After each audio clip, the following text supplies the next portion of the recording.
একটা চূড়ান্ত কথা আপনারা বাবাদেরকেও বলি, একটা গুরুত্বপূর্ণ কথা মনে রাখবেন। কোরআন শরীফে আছে, কেউ যদি গুনাহ লাগাতার করতে থাকে, খোদার কসম আল্লাহ একদিন নারাজ হয়, আর সেদিন আল্লাহ পাক ইচ্ছা করে তাকে আল্লাহ তাআলা পথভ্রষ্ট করে দেয়। আর কোনোদিন আল্লাহ ইচ্ছা করেই তারে আর হেদায়েত দেয় না, আলোর পথে ফিরতে দেয় না, কল্যাণের পথে আসতে দেয় না, জান্নাতের পথে আর আসতেই দেয় না। খোদার কসম, এটা কোরআন শরীফের আয়াত। আল্লাহ বলছে, একদিন আমি সত্যি সত্যি রাগ করলে ফাআনসাহুম আনফুসাহুম, আমি আল্লাহ নিজেই তোর আখিরাত ভুলায় দেব। যা, ঠিক আছে বান্দা, গরু ছাগল কুকুর বিড়ালের মতো খা, ঘুমা, পেশাব পায়খানা কর, যৌন চাহিদা মনে পূরণ কর, ঠিক আছে বান্দা, খালাস। নুয়াল্লিহি মা তাওয়াল্লা ওয়া নুসলিহি জাহান্নাম। যা বান্দা, তোরে উল্টো পথে চলছিস, চলতে থাকো উল্টো, আমিও তোরে উল্টো পথে চালায়া দিলাম। তো মনে রাখো, একদিন ওয়া নুসলিহি জাহান্নাম, উল্টো পথে চলতে চলতে একদিন তোমারে আমি আল্লাহ ধাক্কা দিয়া লাথি দিয়া ফেরেশতাকে বলে জাহান্নামে ফেলে দেব, জাহান্নামে ফেলে দেব। নবী সাল্লাল্লাহু আলাইহি সাল্লামের জীবিত থাকাকালীন যেমন নবীজির সামনে উচ্চস্বরে কথা বলার অনুমতি ছিল না, নবীজির ইন্তেকালের পরেও সাহাবায়ে কেরাম কোনোদিন নবীজির এই মদিনায় মসজিদে নববীতে রওজা শরীফের সামনে উচ্চস্বরে কথা বলেননি। ইন্তেকালের পরে হযরত ওমর রাদিয়াল্লাহু তাআলা আনহুর জামানায় একবার একজন লোক মসজিদে নববীতে রওজা শরীফের পাশে মুসলমান ইমানদার বয়ান করতেছিলেন, কথা বলতেছিলেন, একটু জোর আওয়াজে কথা বলছে। প্রথম একদিন নিষেধ করাইছে তাকে, দ্বিতীয় দিন আবার আরেকবার যখন আরেকটু জোরে বলছে, আবার একবারে দইরা ঘাড়ে দইরা, ওমর তো ওমরে ঘাড়ে দইরা বাইর করে দিছে, মুসলিম তুমি বাইর, তোমার ওয়াজের কথা গেলে যাবে, তোর ওয়াজ লাগলো, তুই জানো না এখানে রাসূলুল্লাহ সাল্লাল্লাহু আলাইহি ওয়াসাল্লাম আছে। তার সামনে যে উচ্চ আওয়াজে কথা বলা নিষেধ, এটা তার জীবিত থাকাকালীন যেই হুকুম, ইন্তেকালের পরও এই হুকুম। এখনো মক্কায় পুলিশ, যারা মক্কার পুলিশ মসজিদে হারামে এই হজ্জের, আমরা সবসময় দেখি, এবারও দেখছি, এখানে এরা চিল্লা বেশি, মক্কার পুলিশ মানে হাজি তারিক তারিক, হাজি রাস্তা রাস্তা, মানে সরো হাজি, শুধু ডাকে, শুধু আওয়াজ করে মুখ দিয়া, আর মদিনায় শুধু হাত দিয়ে টানে, বুঝছেন? আমারও একদিন এই রওজা শরীফে সালাম দিতেছি, আমি আর লড়ি না, হেতেও আমারে 2-3 বারই ইশারা দিছি, কিন্তু আমি লড়ি না, সেটা আমার দইয়ের কাছে নিয়ে গেছে। তা আমার সাথের যারা, তারা হাসতেছে, হুজুর আপনি তো একটা ঠেললে আনি লইয়া পড়ছে। আমি হে হের ডিউটি করছে, আমি আমারটা করছি, ওর দায়িত্ব আমার ঠেললে হানি দিয়ে, আমার দায়িত্ব চেষ্টা করে আমার নবীর সামনে কিন্তু দাঁড়ায় দাও, খালাস। কিন্তু বলতেছিলাম যে ওই মুখে কি করে না, এরা চিল্লায় না, চিল্লায় না, এখানে একের সেম আচরণ, মানে মক্কায় এরা আওয়াজ করে মুখ দিয়ে, বারবার বলে, বারবার বলে তারিক তারিক। তাহলে বললাম রাসূলুল্লাহ সাল্লাল্লাহু আলাইহি ওয়াসাল্লামের ইজ্জত আজমত সম্মান জীবিত থাকাকালীন যেমন এখনো কি, কথা বলেন না? তো আল্লাহ বলেন, বন্ধু জীবনভর গুনার নাফরমানি করে যা উকা, যারা আপনার সামনে আসলো, চাই জীবিত থাকাকালীন, চাই কি এখন ইন্তেকালের পরে রওজা শরীফে ওইখানে আপনার সামনে এসে দাঁড়ালো, দাঁড়াইয়া কি করলো? ফাস্তাগফিরুল্লাহ, আল্লাহ তাআলার নিকট, আমি আল্লাহর নিকট তাদের গুনাহের জন্য ইস্তিগফার, ক্ষমা প্রার্থনা করল। ওয়াস্তাগফারা লাহুমুর রাসূল, আর আপনি রাসূলও তাদের জন্য আমি আল্লাহর কাছে মাফ চাইলেন, আপনিও কইলেন যে আল্লাহ দেন, মাফ করে দেন। লাওয়াজাদুল্লাহ তাওয়াবার রাহিমা, অবশ্যই তাহলে আমি আল্লাহকে পাবেন যে আমি তওবা কবুলকারী, আমি দয়াকারী। বন্ধু আপনি বললে আমি আর ফিরাইতাম, আপনি বললে ফেরানো, সুবহানাল্লাহ। এজন্য রাসূলুল্লাহ সাল্লাল্লাহু আলাইহি ওয়াসাল্লামের রওজা মুবারক জিয়ারতের সবচেয়ে বড় একটা লাভবান বিষয় হলো যে এর দ্বারা আমি যদি নবীর কাছে সুপারিশ কামনা করি, আমি যদি তার কাছে দাঁড়িয়ে বলতে পারি চোখের পানি ফেলে, হে আল্লাহর রাসূল সাল্লাল্লাহু আলাইহি ওয়াসাল্লাম, আমার আল্লাহর কাছে আমি মাফ চাইতেছি, আপনি নবুদুর কোন, আপনি বলেন। আর আল্লাহ তাআলার কাছে নবী যদি বলে, তো আল্লাহ তাআলা ওই বান্দার, ওই মুমিনের সমস্ত জিন্দেগি গুনাহ মাফ করে। এটাই আল্লাহ এখানে বলছে, এইটাই আজকে বললাম এই একটা আয়াতে বল। তাইলে 64 নাম্বার এই আয়াতের মধ্যে আমরা তাফসীরের মধ্যে একটা ছোট্ট ঘটনা আছে, সেটা হলো পূর্ব জামানায় রাসূলুল্লাহ সাল্লাল্লাহু আলাইহি ওয়াসাল্লামের ইন্তেকালের পরে একজন বড় বুজুর্গ ছিলেন, উবাইদুল্লাহ আল আতবী রাহমাতুল্লাহ আলাইহি অথবা উতবি। তো উনি নবী সাল্লাল্লাহু আলাইহি ওয়াসাল্লামের রওজা শরীফ মদিনায় জিয়ারত করতে আসছেন ইন্তেকালের বহু পরে। তো উনি যখন আসছেন তখন উনি নবীজি সাল্লাল্লাহু আলাইহি সাল্লামের রওজার সামনে দাঁড়িয়ে ঠিক এই টাইমে আরেকজন মুসলমান, গ্রাম্য সাধারণ আরাবি, একজন সহজ সরল মুসলমান আল্লাহর বান্দা, সেও আইসা দাঁড়াইছে। দাঁড়াইয়া একেবারে আরবি তফসিরের মধ্যে এবং তারিখের কিতাবেও নবীজির দুরূদ শরীফ এবং নবীজির মদিনা জিয়ারতের ফজিলতের উপরে বহু কিতাবে এই ঘটনাটা আছে, প্রসিদ্ধ ঘটনা, এটা একেবারে মাশহুর। তো এই লোকটা আইসা, ওই যে সাথে যে লোকটা ওই বুজুর্গের পাশে আইসা দাঁড়াইছে, দাঁড়াইবার পরে এই লোকটা আইসাই প্রথম নবী সাল্লাল্লাহু আলাইহি ওয়াসাল্লামের রওজার সামনে দাঁড়িয়ে সালাম দিছে, আসসালামু আলাইকা আইয়ুহান নাবিয়্যু ওয়া রাহমাতুল্লাহি ওয়া বারাকাতুহু। নবীজির রওজা পাকে প্রথম সালামের সর্বোত্তম পদ্ধতি হলো ওই কোরআনে, আরে আল্লাহ তাআলা আত-তাহিয়াতুর মধ্যে যেটা শিখাইছে, এটা প্রথমে এটা বলা, আসসালামু আলাইকা আইয়ুহান নাবিয়্যু ওয়া রাহমাতুল্লাহি ওয়া বারাকাতুহু। এটা আপনারা জানেন না কোথায় আছে? কোথায়? তাশাহুদের মধ্যে আছে কিনা? এইটা প্রথম বলতে হয় দাঁড়িয়ে। এরপরে আসসালাতু ওয়াসসালামু আলাইকা ইয়া রাসূলুল্লাহ, এগুলা যতটি বলতে পারে যে যদ্দুর সময় পায়, ইয়া হাবিবাল্লাহ, ইয়া শফিআল মুজনিবিন, ইয়া রাহমাতাল লিল আলামিন, ইয়া সাইয়্যিদাল মুরসালিন, আসসালাতু ওয়াসসালামু আলাইকা ইয়া ইমামাল মুত্তাকিন, যা কইতে পারে। এরপর তো লোকটা প্রথম কি দিলেন? সালাম দিলেন। সালাম দিয়ে বললেন, সামি'তুল্লাহ ইয়াকুলু, হে আল্লাহর রাসূল, আমি শুনছি, আমি পড়ছি কোরআনের এই আয়াত এটা পড়ছি, ওয়ালাউ আন্নাহুম ইয যালামু আনফুসাহুম জাউকা ফাস্তাগফিরুল্লাহ ওয়াস্তাগফারা লাহুমুর রাসূলু লাওয়াজাদুল্লাহ তাওয়াবার রহিমা। এই সূরা নিসার 64 নম্বর আয়াত পড়ছিল। পড়ে বললেন, এখানে আল্লাহ বলছে, হে নবী, আপনাকে সামনে রাইখা গুনাহ মাফ চাইতে আর আপনার কাছে সুপারিশ চাইতে, আপনিও যেন কদ্দুর সুপারিশ করেন। তা আমি এই আয়াত পড়ে এই লোকটা বললেন যে জিতুকা মুস্তাগফিরান লিদুনুবি, আমি আমার গুনাহ মাফ পাওয়ার জন্য আপনার সামনে আসছি, ওয়া মুস্তাশফিআন বিকা ইলা রাব্বি, আপনার মাধ্যমে আমার রবের কাছে, আপনার কাছ থেকে একটু সুপারিশ চাচ্ছি। আপনি কদ্দুর সুপারিশ করেন, আমিও মাফ চাইতেছি ইয়া রাসূলুল্লাহ, আপনি আমার লাগি কদ্দুর কইেন। এই কথা বলে লোকটা ইস্তিগফার করে নবীজির জন্য এবার চারটা শের, 4টা লাইন কবিতা নবীজির ভালোবাসায় পড়ছে। ইয়া খায়রা মান দুফিনাত বিল কা'i আ'যামুহু ফাতাবা মিন তিবিহিন্নাল কা'উ ওয়াল আকাম নাফসিল ফিদাউ লিকবরিন আনতা সাকিনুহু ফীহিল আফাফু ওয়া ফীহিল জুদু ওয়াল কারাম। এই শের, এটা নবীজির মহব্বতে, নবীজির ভালোবাসায় সে এই কবিতার 4টা লাইন পড়ছে, পয়রা দোয়া করে চলে গেছে। ওই কিছুক্ষণ পরে এই বুজুর্গ জিয়ারত শেষ করে উনি যখন একটা জায়গায় বসছে, উনার তন্দ্রা চলে আসছে, চোখ বন্ধ হয়েছে। এই বুজুর্গ উতবি অথবা আতাবি, ওবায়দুল্লাহ আল আতবি, ইনি চোখ বন্ধ করে ঘুম চলে আসছে উনার। উনি স্বপ্নে সরাসরি রাসূলুল্লাহ সাল্লাল্লাহু আলাইহি সাল্লামকে দেখছে।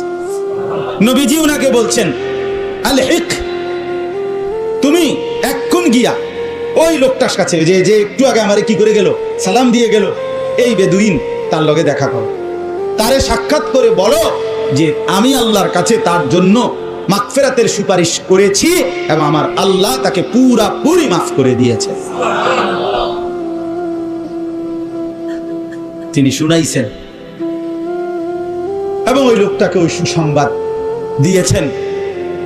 এবং সবচেয়ে মজার কথা হলো, আজকে শত শত বছর থেকে এই 4 লাইনের এই সাধারণ এই মুসলমান ভালোবাসার টানে যে শেরটা পড়ছে নবীর ভালোবাসায়, কবিতাটা, ওই যে 4টা লাইন, এখনো আজকেও, মানে আমরা আসতো, আমি দেখাইছি বারবারে আমার হাজী সাহেবদেরকে, এই নবীজি সাল্লাল্লাহু আলাইহি সাল্লামের রওজা মুবারক যেখানে দাঁড়াইয়া নবীজিকে সালাম দিতে হয়, মদিনা মসজিদে নববীতে যেখানে দাঁড়িয়ে সালাম দেয়, এখানে যে 2টা খুঁটি আছে, মাঝখানের যে 2 খুঁটিতে স্বর্ণের অক্ষরে, স্বর্ণের প্রলেপ দিয়ে লেখা এই 4 লাইনের শের, এটা মাঝখান বরাবর এখনো আছে, আজও আছে। ওই বেড়ার, এটা ওই বেদুইন, এই সাধারণ ওই মুসলমান, কিন্তু মহব্বত ছিল কি অসাধারণ। পৃথিবীর সর্বাধুনিক মজবুতি প্রযুক্তি দিয়েও যদি আপনি সোফা বানান, খাট বানান, কি লাভ হবে যদি স্ত্রী সন্তান নাফরমান হয়? হ্যাঁ, যদি ছেলে মেয়ে বেনামাজি হয়, মেয়েটা যদি বেপর্দা হয়, স্ত্রী যদি বেপর্দা হয়, কি ফায়দা? অর্জন কি? জিন্দেগির অর্জন কি? এই জন্য আমি অনুরোধ করছি আপনাদের কাছে, দয়া করে ফিকির করেন, ফিকির করেন। ছেলেরা বাপ, নষ্ট হইও না বাপ। যদি অব্যাহত গুনাহ পাপ, একটা শেষ, এই প্রসঙ্গটা শেষ করতে চাই।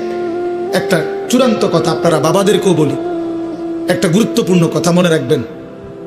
কোরআন শরীফে আছে, কেউ যদি গুনাহ লাগাতার করতে থাকে, খোদার কসম আল্লাহ একদিন নারাজ হয়, আর সেদিন আল্লাহ পাক ইচ্ছা করে তাকে আল্লাহ তাআলা পথভ্রষ্ট করে দেয়। আর কোনোদিন আল্লাহ ইচ্ছা করেই তারে আর হেদায়েত দেয় না, আলোর পথে ফিরতে দেয় না, কল্যাণের পথে আসতে দেয় না, জান্নাতের পথে আর আসতেই দেয় না। খোদার কসম, এটা কোরআন শরীফের আয়াত। আল্লাহ বলছে, একদিন আমি সত্যি সত্যি রাগ করলে ফাআনসাহুম আনফুসাহুম, আমি আল্লাহ নিজেই তোর আখিরাত ভুলায় দেব। যা, ঠিক আছে বান্দা, গরু ছাগল কুকুর বিড়ালের মতো খা, ঘুমা, পেশাব পায়খানা কর, যৌন চাহিদা মনে পূরণ কর, ঠিক আছে বান্দা, খালাস। নুয়াল্লিহি মা তাওয়াল্লা ওয়া নুসলিহি জাহান্নাম।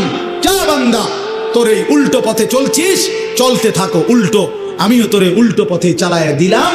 তো মনে রাখো, একদিন ওয়া নুসলিহি জাহান্নাম, উল্টো পথে চলতে চলতে একদিন তোমারে আমি আল্লাহ ধাক্কা দিয়া, লাথি দিয়া ফেরেশতাকে বলে জাহান্নামে ফেলে দেব,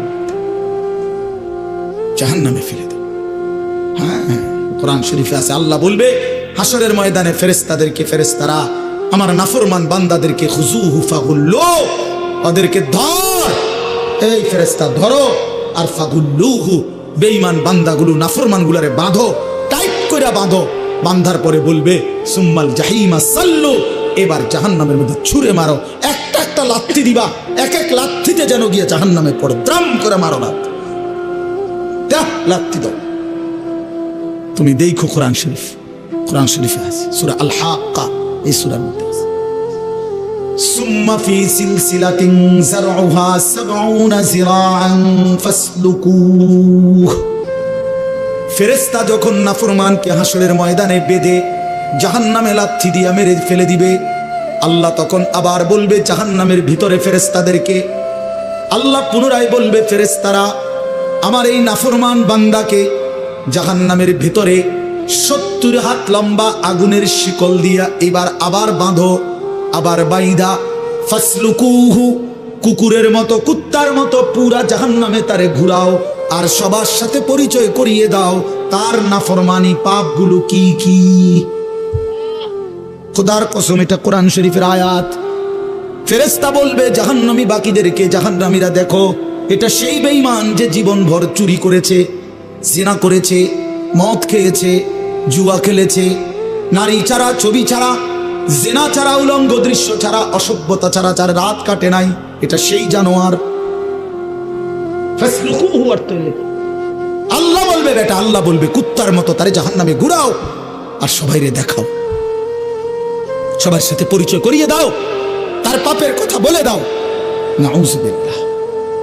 কি বাপ, কি মনে করছো তোমরা? খামখেয়ালি না, খামখেয়ালি। কি মনে করছো দোস্ত? জীবন মানে এখানেই শেষ? ইনহিয়া ইল্লা হায়াতুনাদ দুনিয়া। আল্লাহ কোরআনে বলছে, কাফের বেঈমানদের বক্তব্য হলো জীবন মানে শুধুই দুনিয়া, নামুতু ওয়া নাহইয়া, এখানেই মৃত্যু, এখানেই জীবন, ওমা নাহনু বিমাবউসিন। আল্লাহ বলে, আরে কাফেররা বলে আর কোনোদিন কোথাও উঠতে হবে না, হাসরের ময়দান হবে না, এটা তো কাফেরের কথা, বেঈমানের কথা। মুসলমান তো কথা ভাবতে পারে না, ভুলতে পারে না। ইমানদার না আমরা? তুমি না ভাইয়া মুসলমান, তো তুমি এক ওয়াক্ত নামাজ পড়ো না কেমনে বাপ? আল্লাহকে এমন ভোলা কেমনে ভুললা? আখিরাত এমন ভুলা কেমনে ভুলে গেলা? যে বোন আজকে মা, যেই বিবি আজকে ২০ বছর ধরে বেপর্দা, ওই বেপর্দা অসভ্য নারী, ওরে জিজ্ঞাসা করেন, তুমি না মুসলিম নারী মা? ওই বোন, তুমি না মুসলমান বোন, তুমি আল্লাহকে এভাবে ভুলে গেলা কেন? মুসলমানের জন্য বেপর্দা হওয়া না হারাম? কথা বলেন না কেন? তো তুমি ভুলে গেলা কেন? কেমনে ভুলে গেলা? এই জন্য আমি অনুরোধ করছি, আমরা প্রত্যেকেই ফিকির করেন, ইনসাফের সাথে ভাবে। ছেলেরা বাপ, আমি শক্ত কথা বলছি, আমি জানি আমি অনেক শক্ত করেই বললাম বাবা, আমি তোমার পরিবর্তন চাই, আমি তোমার জিন্দেগির সৌন্দর্য চাই।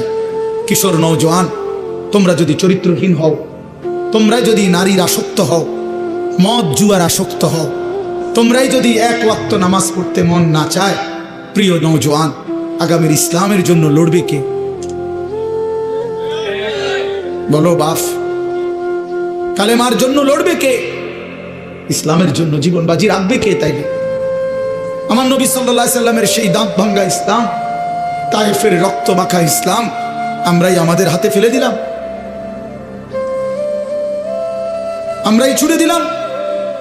আমাদের নবীকে আমরা বলে দিলাম, আপনার তায়েফের রক্ত আমরা ভুলে গেছি, আপনার উহুদের দান দান শহীদ করা রক্ত আমরা ভুলে গেছি, আপনার সেই পেটে পাথর বাঁধা ক্ষুধার কষ্ট আমরা ভুলে গেছি।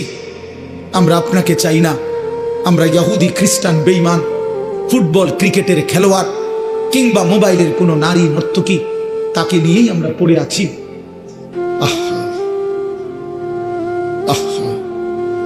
আল্লাহ নবী সাল্লাল্লাহু আলাইহি ওয়াসাল্লামের কাছে কিন্তু উম্মতের আমল শোনানো হয়। মদিনার রওজা পাকে নবী সাল্লাল্লাহু আলাইহি ওয়াসাল্লাম তো হায়াতুন নবী, তিনি তো জীবিত, জানেন না এটা? কথা বলেন না কেন? তিনি তো কি হায়াতুন নবী, তিনি তো জীবিত, সেখানে সশরীরে জীবিত, সশরীরে জীবিত। আমি তো রওজা পাকের সামনে যখন প্রথম গেছি জীবনে 2015 সালে, অনেকক্ষণ দাঁড়াইছিলাম আর এই তাকায়া অনেকক্ষণ পরে বলছি যে আপনি এখানে। আমি সেই ছোটবেলা থেকে নবী আপনার নাম শুনছি, কত লক্ষবার আমি আপনার দুরূদ পড়েছি, আর আপনি এখানে।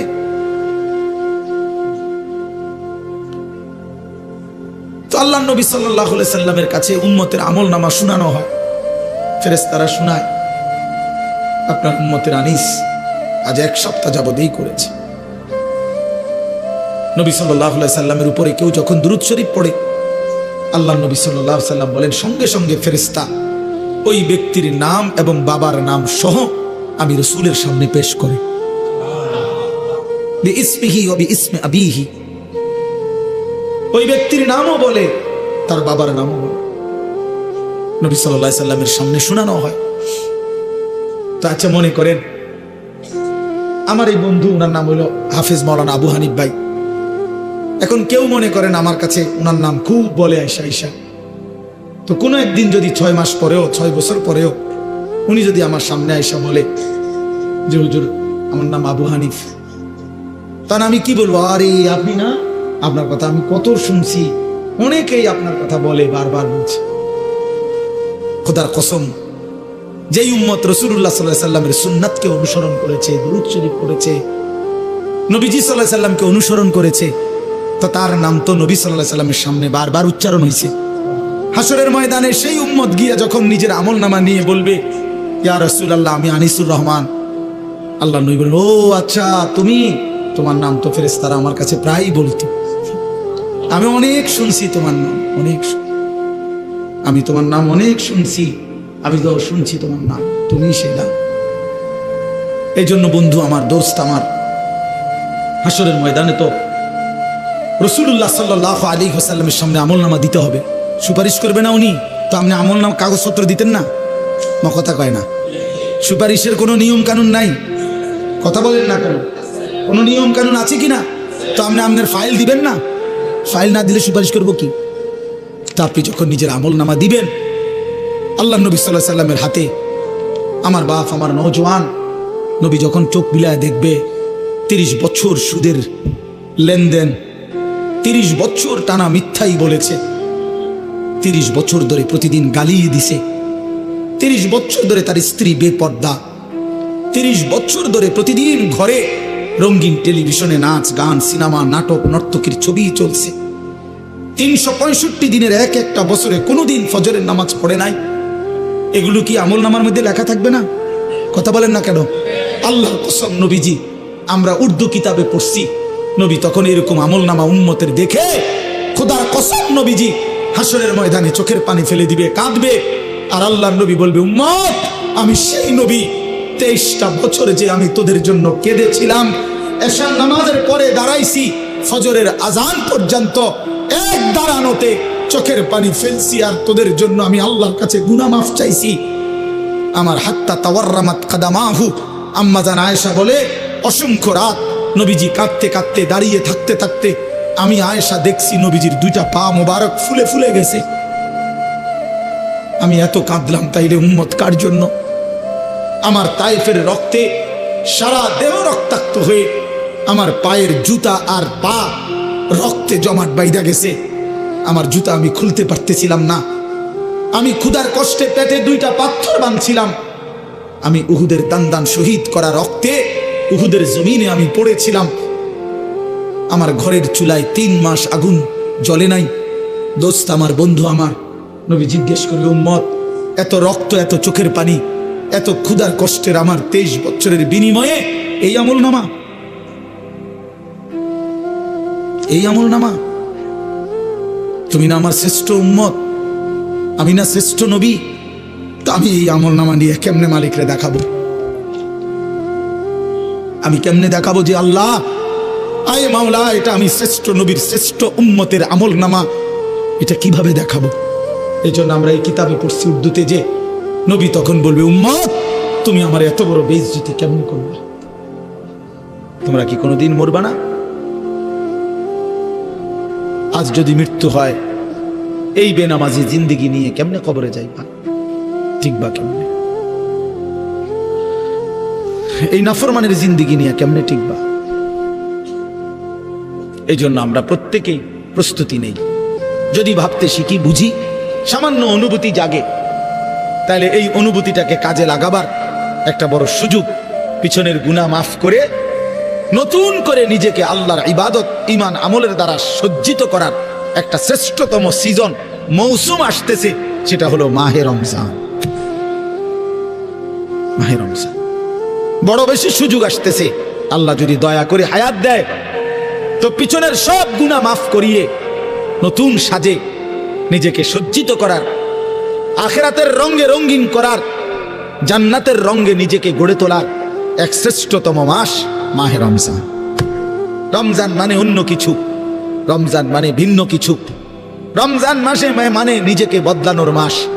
রমজান মানে নিজেকে পরিবর্তনের মাস। রমজান মানে নিজেকে আখিরাতের রঙে রঙিন করার মাস। রমজান মানে আল্লাহ তাআলার মহব্বতে, রাসূলুল্লাহ সাল্লাল্লাহু আলাইহি ওয়াসাল্লামের মহব্বতে ডুবে যাওয়ার মাস। এটা আমাদের সামনে। আল্লাহ আমাদের জন্য রমজানের হায়াত ভিক্ষা দান করেন। আল্লাহ যেন আমাদের সকলকে রমজান পর্যন্ত পৌঁছিয়ে দেন। এই আয়াত দেখেন, আল্লাহ তাআলা বলছেন, ইয়া আইয়ুহাল্লাযীনা আমানু, হে ঈমানদারগণ, কুতিবা আলাইকুমুস সিয়াম, তোমাদের উপরে রোজা ফরজ করা হলো, কামা কুতিবা আলাল্লাযীনা মিন ক্বাবলিকুম, যেমনটা ফরজ করা হয়েছিল তোমাদের পূর্ববর্তীগণের উপর, মানে পূর্বের ঈমানদার উম্মতদের উপর। কেন ফরজ করা হলো রোজা? উদ্দেশ্য কি? আমি আল্লাহর, লাআল্লাকুম তাত্তাকুন, যেন তোমরা মুত্তাকি হতে পারো, মুত্তাকি হইতে পারো, আল্লাহ ভীরু হইতে পারো। আর মুত্তাকি হলে কি লাভ হবে? উইদ্দাত লিল মুত্তাকিন, আল্লাহ বলে জান্নাত বানানোই হয়েছে মুত্তাকিদের জন্য।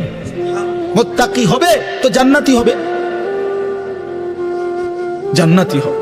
এই আয়াতটার অল্প একটু কথা, আমি এই আয়াতটাই পড়ছি সূরা বাকারার 183 নম্বর আয়াত, দ্বিতীয় পারা, দ্বিতীয় সূরা। এটার উপর আরেকটু কথা বললে আমার কথা শেষ। আমরা আমাদের যদি পরিবর্তন চাই, পরিবর্তনের সুযোগ মাহে রমজান। আমরা যদি আখিরাত সাজাইতে চাই, আমাদের জন্য শ্রেষ্ঠ সুযোগ মাহে রমজান। আমরা যদি ঘুরে দাঁড়াইতে চাই, আমাদের জন্য শ্রেষ্ঠ সুযোগ মাহে রমজান। মাহে রমজান, আল্লাহ নাফরমানির এই জিন্দেগি আমি ছেড়ে দেব, আপনার রঙে রঙিন হব, তাইলে শ্রেষ্ঠতম সুযোগ মাহে রমজান। মাহে রমজানের মধ্যে অসম্ভব শক্তি আছে, মাহে রমজানের মধ্যে অসম্ভব পাওয়ার আছে। আল্লাহ বলছে, রমজানে বান্দা আইসো আমার কাছে, রাত দিন 24 ঘন্টা আমি আল্লাহ জাহান্নাম থেকে মুক্তি দিতে থাকবো। ওয়াতাকাউ মিনান নার, জাহান্নাম থেকে মুক্তি দেব, সারা রাত মুক্তি দেব, সারা দিন মুক্তি দেব। রমজানের প্রতি ঘন্টা, প্রতি মিনিট, প্রতি সেকেন্ড হীরা মণি মুক্তা জহরতের চাইতেও কোটি গুণ বেশি দাম, কোটি গুণ বেশি দাম। আল্লাহ তাআলা সেই মহিমান্বিত রমজান আমাদের সামনে আনতেছেন। আর মাত্র 18-19 দিনও বাকি নাই। এই অল্প কয়টা দিন বাবা, আমাদের উচিত রমজানের জন্য অধীর আগ্রহে মহব্বতের সাথে আল্লাহর কাছে হায়াত ভিক্ষা চাওয়া, যে আল্লাহ এত কাছে আইনা মৃত্যু দিয়েন না, কবরে নিয়েন না, আর কয়টা দিন হায়াত দেন, রমজান পর্যন্ত পৌঁছিয়ে দেন। আল্লাহুম্মা বারিক লানা ফি রাজাব ওয়া শাবান ওয়া বাল্লিগনা রমাদান। আল্লাহ তাআলা বলছেন ইয়া আইয়ুহাল্লাযীনা আমানু। দেখেন এই একটি আয়াতে আল্লাহ চারটা কথা বলছে। একটা হলো হে ঈমানদারগণ, 2 নাম্বার হলো তোমাদের উপরে রোজা ফরজ করা হলো, 3 নাম্বার হলো যেমনটা ফরজ করা হয়েছিল পূর্ববর্তীদের উপরে, 4 নাম্বার হলো যেন তোমরা মুত্তাকি হতে পারো। কয়টা কথা হলো? এই 4টা কথার আমি 4টা আলগা সংক্ষিপ্ত একটু ব্যাখ্যা বলি।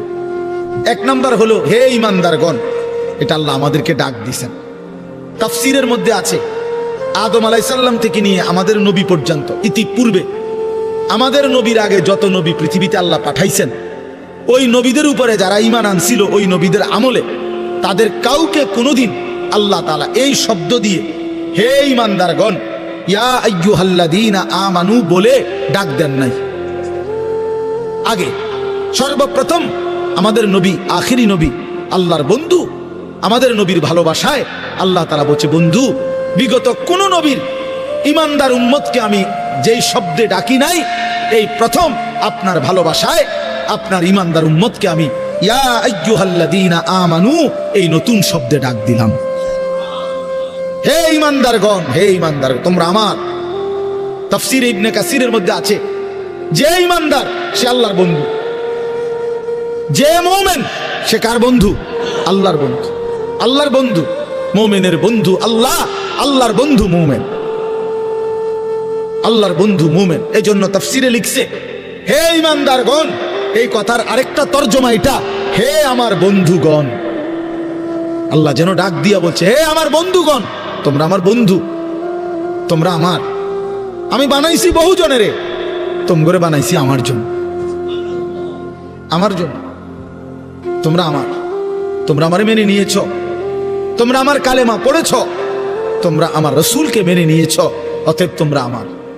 তোমাদের কালেমা লা ইলাহা ইল্লাল্লাহ মুহাম্মাদুর রাসূলুল্লাহ এটা আমি গ্রহণ করলাম, গ্রহণ করে আমি নিলাম, এই জন্যই আমি তোমাদেরকে ডাক দিলাম। তুমি বলছো আমি এনে ভর্তি হম, ওই যে আমারে মোহাম্মদে বলছে তার ছোট ভাই হাফেজ মুশাররফ কয় আমার আজকে বললো যে হুজুর ভর্তি করামু আপনার মাদ্রাসায়, তো কি কোন সময় আমু, ফরম নিয়ম কানুন কি? আমি এত কথা তোমার দরকার কি, হাতে ভর্তি হইব সারছে তো আর কি। তার মানে আমি বলতে চাইছি তারে কি বুঝাইলাম, তোমার এত নিয়ম কানুনের দরকার কি, আমি তারে নিলাম, খালাস আমি ভর্তি নিলাম। তাইলে অর্থ হইল আল্লাহ তাআলা বলছেন বান্দা তোমার কালেমা আমি নিলাম, তোমার ঈমান আমি নিলাম, এই জন্য আমি তোমারে মুমিন বলে ডাক দিলাম। আল্লাহ কাউকে নিজের করে ডাক দেওয়া, খোদার কসম এটা তার জীবনের সবচেয়ে বড় পাওয়া। যদি দিল থাকতো তাইলে আমরা বুঝতাম। এক এমপি সাহেব যদি কারো নাম নেয়, এক মন্ত্রী সাহেব কারো নাম নেয়, আর তারে যদি কেউ আইয়া কয় আজকে তো মন্ত্রী সাহেবের কাছে গেছিলাম আর উনি তোমার নাম নিছে, তোমার কথা ভালো কইছে, বাবা হেতে বেটা তো মানে ঠ্যাঙ্গালগি দিয়ে টেলে, হ্যাঁ ভাই তাইয়া ঘরে বেড়ে কথাবার্তা সাবধান কও, আগের মতো নাই, যেরুম মনে করছে এরুম না। কি কিছে মন্ত্রী সাহেব আজকেও আমার নাম রয়েছে জিঙ্গাও, মানে সে এইটাকে খুব গৌরবের মনে করবে, ঠিকই না বলেন না কেন? সবার কাছে ঘুরে ঘুরে বলার চেষ্টা করবে আমি কিন্তু মন্ত্রীর পরিচিত। হাদিসের মধ্যে আছে এক সাহাবী উবাই ইবনে কাব রাদিয়াল্লাহু তাআলা আনহু, সাহাবীদের মধ্যে নবীজির সবচেয়ে সুন্দর কোরআন শরীফ পড়তেন যিনি, ওনার নাম হলো উবাই ইবনে কাব। তো এই উনি নবীজি একদিন উনাকে বলছেন এই সাহাবীকে যে উবাই এদিকে আসো, তুমি আমারে কোরআন শরীফ পড়ে শোনাও, বুঝছেন? তখন ওই সাহাবী একটু লজ্জিত হয়ে বলতেছি ইয়া রাসূলুল্লাহ আমি আপনার সামনে কোরআন পড়বো, অথচ কোরআন তো আমরা আপনার থেকেই শুনি, কোরআন আপনার উপরেই নাজিল হয়, আমি কোন সাহসে আপনার সামনে কোরআন পড়ি? তো নবীজি বললেন শুনো, মহান আল্লাহ পাক রব্বুল আলামিন জিব্রাইল পাঠাইয়া তোমার নাম নিয়া বলছে তোমার কাছ থেকে আমি কোরআন শুনতে। এই আমরা স্পষ্ট হাদিসে পড়ছি, বিশ্বাস করেন। এই সাহাবী এটা শুই না 3 বার জিজ্ঞাসা করছে নবীজিরে, আওয়াসাম্মানি আল্লাহ, ইয়া রাসূলুল্লাহ বললেন কি আমার আল্লাহ আমার নাম নিছে? আমার নাম? আরে কোন কি আপনি? নবীজি বলল, হ তোমার নামে তো দিছে। উনি আবার জিজ্ঞাসা করছে, ইয়া রাসূলুল্লাহ সত্যি বলছেন আমার নাম নিয়েছেন আল্লাহ? বলছে হ তোমার নাম। আবার জিজ্ঞাসা করছেন, হাদিসের স্পষ্ট শব্দ আছে ফাবাকা। 3 বারের পরে এই সাহাবী খুশিতে চিৎকার করে কাঁদতে শুরু করছে আর বলতেছি, ইয়া রাসূলুল্লাহ, এক গোলামের কি পরিমাণ সৌভাগ্য, তার মুনিব তার নাম নিয়েছে। কেউ যখন নিজেকে গঠন করে গোটা পৃথিবী নাচলেও তার আর অসুবিধা হয়। আলহামদুলিল্লাহ, আমরা যারা মাদ্রাসায় পড়ছি আমরা এটা দিল থেকে বলতে পারি, আমরা যারা মাদ্রাসায় পড়ছি ছোট্টবেলা থেকে, আজকের এই পৃথিবী পোশাকে কাপড়ে লেবাসে ডিজাইনের রঙে ঢঙ্গে আরো যদি মনে করে ফ্যাশনেবল, আরো বলে আধুনিক হয়ে গেছে, আল্লাহর কসম আমরা এই সমস্ত আধুনিকতার সামনে দাঁড়িয়ে আমাদের এই পাঞ্জাবি টুপি দাড়িওয়ালা পোশাককে সর্বশ্রেষ্ঠ সুন্দর মনে করি। আমরা মনে করি দাড়িবিহীন চেহারা সুন্দর নয়। আমরা মনে করি এই বখাটে চুল, সেলুনের চতুর্দিকের যে কাটিং, এগুলো কোনো চুলও না, চুলের জাতও না, এটি কোনো মানুষের বাচ্চার চুল না, কোনো মানুষের সাওয়ার চুল নাই, কোন সুস্থ স্বাভাবিক মাতাল হয় নাই, পাগল হয় নাই, স্বাভাবিক কোন মানুষের চুল এত বিকৃত কালারের হইতে পারে না, ডিজাইনের হইতে পারে। আর সে তো মুসলমান, মুসলমানের চুল এমন হবে কেন? ইহুদিটা হইতে পারে, সেটা তাদের ব্যাপার। খ্রিস্টান হতে পারে, তার ব্যাপার। হিন্দুর হইতে পারে, সেটা তার ব্যাপার। কিন্তু আমার মুসলমান, আমার যুবকের চুল এমন হবে কেন? মূল কথা হইল আত্মমর্যাদাহীন, বেগায়রত, আত্মসম্মান বোধ নাই, নিজের পরিচিতি নিজের কাছে নাই, নিজেই নিজেকে চেনে না। সে কার সন্তান, মা কে, বাবা কে, ধর্ম কি, তার আল্লাহ কে, তারে বানিয়েছেন কে, তাকে কাকে মানা উচিত, কাকে অনুসরণ করা উচিত। আজকে টেলিভিশনের অব্যাহত প্রচারণা, দুশ্মনের অব্যাহত টানা লাগাতার প্রচারণা আমাদের নারী পুরুষকে বেসামাল বানায়।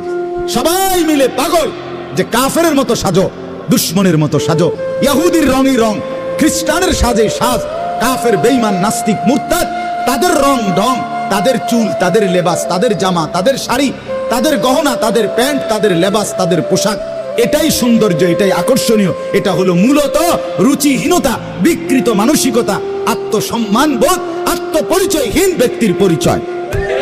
যে নিজেকে চিনে না, যে জানে না আমি চিনি আলহামদুলিল্লাহ, আমার আল্লাহ আছে, আমার একজন রসুল আছে, আমার একটা কিতাব আছে, আমার একটা ধর্ম আছে, আমি কেন অন্যের পোশাক পরবো, আমি কেন অন্যের রঙে সাজবো? আমি কি ফকির? কথা বলেন না কেন? আমি ফকির নাকি বেটা? আমি তোরটা মতো মানবো কেন? আমার আল্লাহ আছে না, আমার রসুল আছে না, আমার লক্ষ্য চাইতে বেশি সাহাবী আছে না, আমার আউলিয়ায়ে কেরাম আছে না, ওলামায়ে কেরাম আছে না। তাইলে এজন্য দয়া করে প্রত্যেকে ফিকির করে, আত্ম উপলব্ধি বড় নিয়ামত, বড় নিয়ামত। নিজেকে চিনা, নিজের বুঝ বুঝা, দুনিয়ার ব্যাপারে বুঝেন, আরো দেখেন, আরো ভাবেন, একজন একজন করে ভাবেন। দুনিয়া আরো যদি সাজান, খোদার কসম ক্ষণিকের ক্ষণিকের ক্ষণিকের অল্প সময়ের দুনিয়া চমৎকার সাজাইয়াও তৃপ্ত হইতে পারবেন না, তৃপ্ত হইতে পারবেন। এবছর চমৎকার রং দিছেন বিল্ডিং এ, 2 বছরের মাথাত বিভিন্ন খান দিয়া সামরা উঠিয়া এটা আবার যে এসে, ঠিক কিনা বলেন? আবার রং দাও। এই সোফা চমৎকার বানাইছিল, ওই যে বার্নিশ নাই, দেখেন এই যে সোফা, এটা এই যে দেখেন, কথা বলেন না, এই সোফা এটার মধ্যে আসেনি বার্নিশ, তো এটা আবার কি করতে হইব? তো লাভ হইল কই? দুনিয়া তো ধোকা, দুনিয়া ধোকা। এই সৌন্দর্যময় চেহারা নারী 30 বছরের ব্যবধানে উনি বুড়ি, আর কেউ ফিরা এদিকে ফিরা সেফ হালায় না। আজ যেই যুবতী, যেই বেহায়া নারী, বেপর্দা মহিলা বাজারে বাজারে ঘুরতো, যৌবন, আরে সেটা তার সম্পদ না, বেটা হইলে তো নিজের হইলে তো সে কখনোই বুড়া হইতো না। আল্লাহ তাআলা বলছে আমি যখন যৌবন শেষ করে দিলাম তো এখন আর কোন পুরুষ তার দিকে ফিররা থুতুও বাড়ায় না,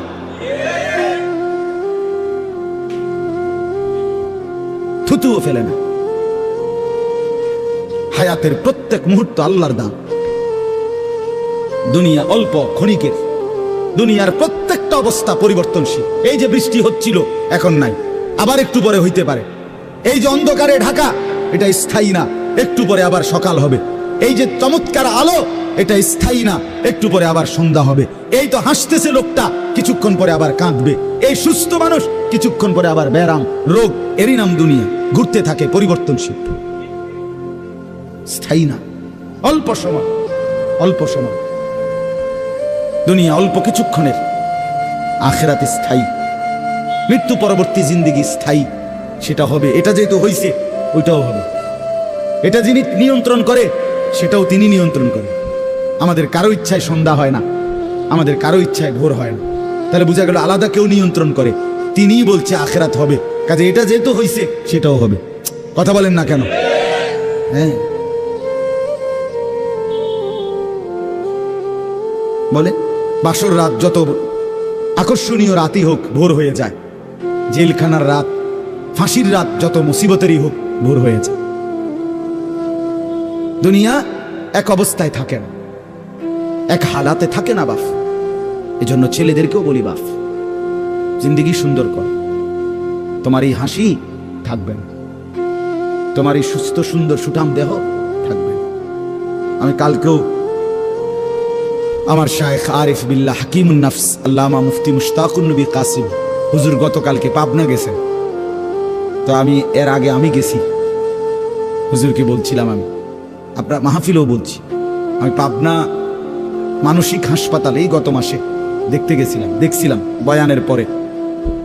ওই যে বাংলাদেশের সবচেয়ে বড় মেন্টাল হসপিটাল যেটা পাবনা না, এটা ওটা আমি দেখছি ভিতরে ঢুকে। আসর থেকে মাগরিব লম্বা টাইম ওয়ার্ডে ঘুরে ঘুরে আমারে দেখাইছে। তা আমি যদি 500 পাগল দেখে থাকি, তার মধ্যে 490 জন এলো জোয়ান। 490 না 495 জন হলো যুবক। বুড়া দেখছি না 2 জন বা 3 জন। বুঝছেন? সব যুবক। হ্যাঁ, এজন্য বাপ যে মাদকাসক্ত পুনর্বাসন কেন্দ্র, যেগুলোর মধ্যে ড্রাগে যারা মাদকে আসক্ত হয়, যাদেরকে চিকিৎসা দেয়, এগুলোর মধ্যে ঘুরে দেখে আসো। সব কি 90 বছরের বুড়া? কথা বলেন না কেন? সব যুবক, সব যুবক। যেখানে সবচেয়ে অত্যাধুনিক বাড়ি, দালান, বিল্ডিং বেশি, সবচেয়ে সম্পদশালী বেশি, আপনি সেরকম প্রত্যেকটা শহরে প্রতিটা জায়গায় দেখবেন ওই জায়গায় সবচেয়ে দামি ভিআইপি এলাকা যেখানে, ওইখানে মাদকাসক্ত পুনর্বাসন কেন্দ্র বেশি। আমি নিজে দেখে আইছি। আমাদের কুমিল্লাতেও সবচেয়ে গুরুত্বপূর্ণ, সবচেয়ে বেশি এলিটরা যে জায়গায় থাকে, আমি নিজে ওইখানে বয়ানে যতবারই গেছি, যেদিক দিয়ে তাকাই দেখি মাদকাসক্ত পুনর্বাসন কেন্দ্র বেশি। ধনির দুলাল, সোনার চামচ মুখে দিয়ে যে জন্ম নিছে, রাজপ্রাসাদার অট্টালিকায় যে চোখ মিলছে, আহা, সম্পদ আর প্রাচুর্য কিছুরই অভাব ছিল না। কিন্তু আখলাক আর চরিত্র নষ্ট করে, মদে আসক্ত হয়ে, নেশায় আসক্ত হয়ে জিন্দেগি শেষ করে দিছে, শেষ করে দিছে। রাসূলুল্লাহ সাল্লাল্লাহু আলাইহি সাল্লাম বলছেন, মান শারিবাল খাম, যে মদ খায়, নেশা করে, তার 1 নাম্বার লানত হইল তারাকাস সালাহ, সে নামাজ ছেড়ে দেয়। 2 নাম্বার লানত জঘন্য, নবীজি বলছে, আহা, বলতেও লজ্জা, নবীজি বলছে মাদকাসক্ত যে, তার পরিণতি হলো সে খুব দ্রুত গতিতে, অচিরেই, অল্প সময়ের ভেতরেই সে সবচেয়ে ঘনিষ্ঠ আপনজন, তাদের সাথে আপনজন নারী, তাদের সাথে জিনা আর ব্যভিচার করতে উদ্যত হয়। সে আপনজনের গায়ে ছোবল দেয়। হ্যাঁ, এজন্য জিন্দেগি গঠন করা, দুনিয়া নিয়া খুব বেশি মাতামাতি চলতেছে, খুব বেশি দুনিয়া সাজাইতেছে সবাই।